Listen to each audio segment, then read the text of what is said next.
চলে এসেছি আটলান্টিক সাগর এমনকি হোটেলে। কোম্পানি আমাকে বুকিং দিয়েছিল হোটেলে আসার জন্য। এই কোম্পানি আমার বুকিং দিয়েছে, দেখেন এই কীভাবে কোম্পানি বুকিং দেয়। এখানে মেসেজ দেওয়া আছে এবং কি কোম্পানি বুকিং, এই হচ্ছে কোম্পানি বুকিং, কোন জায়গাতে হোটেলের নাম, অলরেডি হোটেলের নাম দেওয়া আছে। তো এইভাবে কোম্পানি আপনাদেরকে বুকিং দিব, বুকিং দিলে ওইভাবে চার্জ করে আপনারা লোকেশন লাগাইয়া চলে আসতে পারবেন। এই জায়গাতে যেখানে আপনাদের লোকেশন দিবে ওই লোকেশন টাইপ করবেন, মোবাইলে টাইপ করে চলে আসবেন। এই হচ্ছে হোটেল। সাথে সাথে আমার এটা 8 টাকা আনতাম হয়ে গেছে আর কি।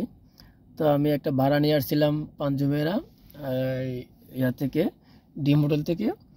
তো ডিম হোটেল থেকে একটা ভাড়া নিয়ে আসছি। ওইখানে আসার পরে আমার কোম্পানি, যখন আমি কাস্টমারটারে নামাই দিলাম তখন কোম্পানি আমাকে SMS দিছে।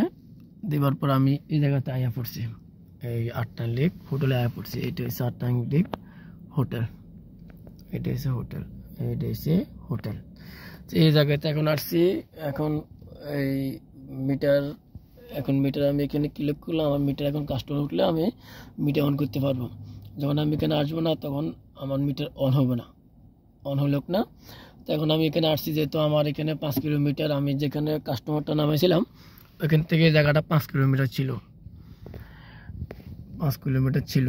এখন ওই জন্য আয়া পড়ছি, লোকেশন লাগে আয়া পড়লাম। দেখি এখানে কাস্টমার, অবশ্য যেহেতু বুকিং দিছে কোম্পানি, অবশ্যই কাস্টমার পাবো। তারপর আরও কয়েকটা গাড়ি আছে, তো দেখা যাক কাস্টমার কোথায় যায় বলতে পারি না।